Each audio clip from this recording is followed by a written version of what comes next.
बिस्मिल्लाहिर्रहमानिर्रहीम। अस्सलाम वालेकुम नाज़रीन, मैं हूँ महरीन सब्तैन और देख रहे हैं आप मेरा यूट्यूब चैनल। नाज़रीन, अपने चैनल पे मेरी एक ख्वाहिश है, मेरा जो व्लॉगिंग चैनल है जिस पर मैं चाहती हूँ कि मैं आप लोगों को वो कहानियाँ सुनाऊँ जिसमें आप लोगों के लिए इबरत हो, आप लोगों के लिए सबक हो और आप लोग उससे कुछ सीख सकें। ख़ास तौर पे हमारी यंग जनरेशन, हमारे बच्चे बच्चियाँ ज़ाहिर सी बात है जैसे-जैसे बड़े हो रहे होते हैं, ज़माना जो है बड़ा खूबसूरत लग रहा होता है, मोहब्बतें जो हैं वो बहुत अच्छी लग रही होती हैं, इश्क मोहब्बत की बहुत सी दास्तानें जो हैं वो रक़्म होती है और फिर उनका भयानक अंजाम जो होता है उससे वो नावाकिफ़ होते हैं। ये जो हमारे यंगस्टर्स हैं, हमारे बच्चे, उनको आप ये वीडियो ज़रूर दिखाया करें। एक तो बात ये कि मेरी वीडियो के अंदर कंटेंट हमेशा फैमिली कंटेंट होता है, लेकिन उसके साथ-साथ चूँकि हमने आप तक कोई पैगाम पहुँचाना होता है, थोड़ी-सी बातें ऐसी होती हैं जो आपको समझनी ज़रूरी है।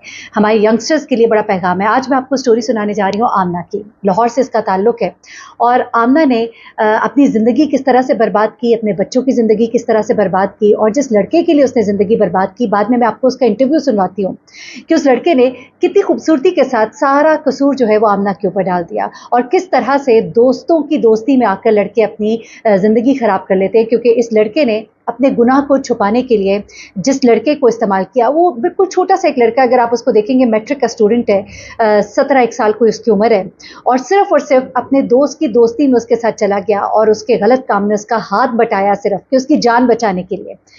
ये पैगाम है उन बच्चों के लिए भी जो अपने दोस्तों के लिए, जब मैंने 2000 केस किया था, मैंने आपको कहा था कि जो लड़के उसके साथ बैठे वहाँ पे गवाह बने, दोस्तियाँ निभाई, वो सब के सब जेल की सलाखों के पीछे हैं, वो सब के सब भुगतेंगे। तो ये बच्चों के लिए भी पैगाम है कि दोस्ती में आकर कभी आप देखते हैं ना कि अगर आपके दोस्त ने कोई गलत काम किया, कोई क्राइम कमिट किया, तो खुदा के लिए उसके क्राइम में उसका साथ ना दें, बल्कि वहाँ से पलट आए। आप कहें कि मैं तुम्हारे इस काम में तुम्हारा साथ नहीं दे सकता, तो मेरे दोस्त हो लेकिन गलत काम में मैं तुम्हारा दोस्त नहीं हूँ। दोस्त वो होता है जो अच्छे कामों का साथी होता है, गलत गंदे कामों का साथी कभी दोस्त नहीं होता, बल्कि जो इस तरह के गंदे काम करते हैं ना, वो आपको किसी वक्त बहुत बुरी तरह से बिट्रे करेंगे, जिस तरह इस लड़के ने अपने दोस्त को बिट्रे किया। अब कहानी की तरफ आते हैं। बेसिकली आमना जो है, आमना की भी अभी आपको इंटरव्यू सुनवाती हूँ और उसकी आवाज़ में जो दर्द है और जो पशेमानी है जिसका कोई फ़ायदा नहीं है, अब पछताए क्या हो जब चिड़िया चुग गई खेत। और ये आमना जो है, इसकी शादी होती है, कम उम्री की शादी होती है, कोई 16-17 साल की उम्र में, और उसके बाद इसके 2 बच्चे होते हैं इस शख्स से। आपस में इनकी बनती नहीं है। मियाँ इससे कोई उम्र में 12-15 साल बड़ा था। लड़ाई झगड़े घर में, मार कुटाई और बहुत इस तरह की बातें, बार-बार अपने घर वापस आना। ऐसे में ये लड़की जो है प्यार ढूँढना शुरू कर देती है बाहर। ये बहुत सी औरतें जो है ये गलती करती हैं, जब अपने शौहर के साथ नहीं बनती तो बाहर दोस्तियां करनी शुरू कर देती है। एक बात याद रखें, जो आपके बच्चों का बाप है वो कोई और नहीं हो सकता। और आपका मामला अल्लाह के साथ, अगर आपका शौहर आपके साथ दुरुस्त नहीं है तो आपने अपने आप को दुरुस्त रखना है। ज़िंदगी कितनी है, बहुत मुख्तसर है। अल्लाह ताला हम सबको हिदायत दे। गलतियाँ हो जाती हैं, लेकिन गलतियाँ सुधारने का कई दफ़ा मौका नहीं रहता। अब इस लड़की ने क्या किया कि ये जब अपने माँ बाप के घर आती है तो इसकी दोस्ती जो है एक लड़के के साथ होती है। वो लड़का इससे उम्र में कम होता है, कोई कम से कम 6-7 साल छोटा होता है, लेकिन ये लड़का इसको बड़े ख्वाब दिखाता है, मैं तुम्हारा साथ दूँगा, तुम्हारे साथ खड़ा रहूँगा। तो ऐसे में फिर ये मिलकर अपने शौहर को कत्ल करने का प्लान बनाती है उसके साथ। अच्छा, अब ये किस तरह से कत्ल करती है, बड़ा ही खौफनाक तरीका, किस तरह अपने शौहर को बताती है कि मैंने अपनी दोस्त से मिलना है, वहाँ पर उसको लेके जाती है, वहाँ पर ये शख्स मौजूद होता है, ये को किस तरह से कत्ल करता है, उसके बाद ये दोनों किस तरह से उसकी लाश को ठिकाने लगाते हैं। उसके बाद ये लड़का जो है अपने दोस्त को फ़ोन करता है, उसे कहता है कि तुम ज़रा आ जाओ, मुझसे गलती हो गई है। अब ये लड़का जो है जवान सा है, छोटा सा है, 17 साल का लड़का है, ये आता है इसके पास और इसको पता लगता है एक लाश है जिसको ठिकाने लगाना है। अब ये लाश को गड़ा खोदते हैं, उसके अंदर डालते हैं। उसके बाद जब ये लड़का पकड़ा जाता है ना, तो ये सबसे पहले अपने दोस्त का नाम लेता है। उस दोस्त का जिसको ये कहता है कि कभी तुम पे बुरा वक़्त आया ना तो मैं तुम्हारे साथ खड़ा हूँगा। और वो कहता है कि अब ये तो चलो मर गया है, चलो लाश ठिकाने लगा दो। लेकिन अब ये दोनों कहाँ हैं? जेल की सलाखों के पीछे। ये लड़की जो है ये किस तरह इसके इश्क में मुब्तला होती है, किस तरह से ये लड़के के इश्क में मुब्तला होकर अपने शौहर को बर्बाती है, इसकी स्टोरी आप इसकी ज़ुबानी सुनिए। फिर मैं आपको सुनाती हूँ कि ये लड़का जो है किस तरह से सारा इल्ज़ाम इसके ऊपर डालता है और बताता है कि उसने ये जो कुछ भी किया ना, उससे तो करवाया गया क्योंकि वो तो छोटा था। ये एक इबरतनाक कहानी है, ज़रा सुनिएगा और इस लड़की के दिल का दुख जो है वो ज़रा महसूस कीजिएगा कि वो कितनी तकलीफ़ में है जिस वक़्त वो ये सारी स्टोरी बयान कर रही है कि अब उसका क्या आसरा है और उसके बच्चों का क्या आसरा है। उसके बाद मैं आपको लड़के की कहानी उसी की ज़ुबानी सुनाती हूँ। उस्मान को मैं लेकर गई थी हसन के घर पे और वहाँ ले जाकर मैं वॉशरूम में चली गई थी और हसन ने उस्मान को फायर किया था। उसके बाद मैं वहाँ से सारा कवर करके ब्लड वगैरह और बॉडी दूसरे रूम में शिफ्ट करके तो मैं लाहौर आ गई थी। लाहौर आकर अम्मी की तरफ से बच्चों को पिक किया और पापा ने रिक्शा करवा कर दिया और मैं अपने ससुराल चली गई। फिर वहाँ एक डेढ़ मंथ गुजरा, तो उसके बाद मैं अम्मी की तरफ चली गई, क्योंकि उनके साथ पहले हालात बहुत ख़राब थे, तो उस्मान के ना होने की वजह से मज़ीद हालात ख़राब हो रहे थे, तो अम्मी वगैरह की तरफ चली गई। उनकी तरफ गई हूँ, पुलिस की तरफ आना जाना थाने में लगा रहता था। फिर जैसे मुझे पता चला कि उनको मुझ पे शक हो रहा है, तो मैं फिर घर से भाग गई। पट्टी करवाने के बहाने घर से गई, तो घर से भाग गई, हसन के पास गई। तो जब गई तो बहुत रात थी, एक रात होटल में रुके। अगले दिन हसन के घर गए तो उनकी अम्मी और भाई ने कहा कि नहीं, हमने रखना इसको, तो यहाँ से लेकर चले जाओ। उसके बाद हम पतोकी के घर में रहे, एक डेढ़ महीना वहाँ रुके, फिर निकाह किया वहाँ, और फिर गांव में आके रहने लग गए। गांव में आने के बाद उसी घर में रहे जहाँ उस्मान को कत्ल किया था। बस घर के मामला ठीक नहीं थे, उनका रवैया, उनकी फैमिली का रवैया ठीक नहीं था। फिर हसन की भी सपोर्ट मिल गई थी, उसने निकाह का भी कह दिया था कि मैं कर लूँगा, बच्चों को भी संभाल लूँगा, तो इसलिए फिर सोचा कि कहा था मैंने उस्मान को और उसके अब्बू को डिवोर्स का, लेकिन वो कहते थे कि कभी भी नहीं मिल सकती, तो मुझे फिर कुछ और समझ में नहीं आया। बातचीत होती थी हमारी एक डेढ़ महीना, फ़ोन पे ही प्लानिंग की थी, तो फ़ोन पे ही बात रही थी हमारी। उसके बाद मैं उस्मान को हसन के घर लेकर गई थी। एक दफ़ा मिली थी ग्रेटर इकबाल पार्क, कुछ भी नहीं बात वगैरह की, उस्मान को मारने की प्लानिंग की थोड़ी सी, तो फिर वहाँ से निकल गए। आई है सर, बच्चों की वजह से तो आनी थी कि बच्चों का बाप था। आदत तो कोई नहीं, रवैया तो उसके साथ मेरा ठीक नहीं था, लेकिन एक इंसान को मार के कोई दूसरा इंसान सुकून में नहीं रह सकता। नाना पास रह रहे थे पहले भी, तो अब अल्लाह मालिक है। उम्मीद तो नहीं है कि जो गुनाह किया है कि उसकी रिहाई मिले, लेकिन बच्चों को फ़िलहाल यही उम्मीद देते हैं कि आ जाएंगे।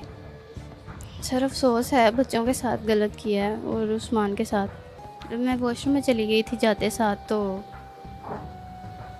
मेरे आने तक फाइल लग चुका था।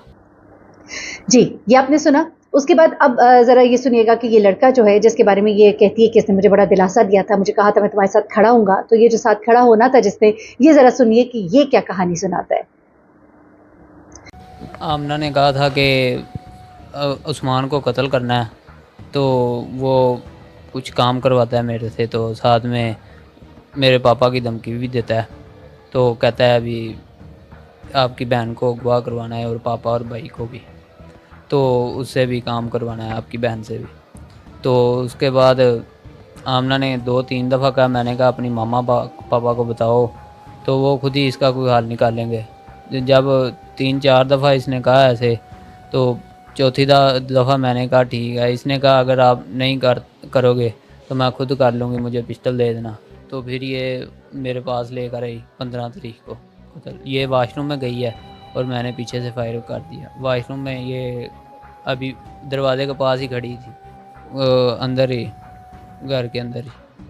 तो फिर कत्ल कर दी। उसके बाद आमना आई है, चादर पकड़ी है उसने, उसके सर पे लेट दिया। एक मैं फिर लेकर आया हूँ किसी और कमरे से, फिर वो ऊपर दे दी है। फिर उसको घसीट कर किसी और कमरे में ले गए हैं। तो फिर वहाँ बोरा, पीछे से ब्लड सारा साफ़ करने लग पड़ी आमना, तो मैं बोरा ढूंढने लग पड़ा। सारा ब्लड उसने साफ़ कर दिया, फिर बोरे में डाला है मैंने और आमना ने, और तोड़े में। तो फिर उसको कवर कर दिया बिल्कुल, तो ब्लड भी सारा कवर कर दिया है। तो ऊपर से मेरी मामा आ गई है और भाई। तो फिर वो अभी आके आमना पर्दे के पीछे छुप गई है। तो मामा और भाई वाशरूम में गया, तो वो आया, तो फिर मामा गई है। तो मैंने आमना को बाहर बुलाया, तो उसको बाईपास पे छोड़ गया। तो वो अपने घर आ गई। तो फिर शाम तक मैं वेट करता रहा, अंधेरा हो गया जब। फिर मैंने अली को कॉल की, तो अली आया।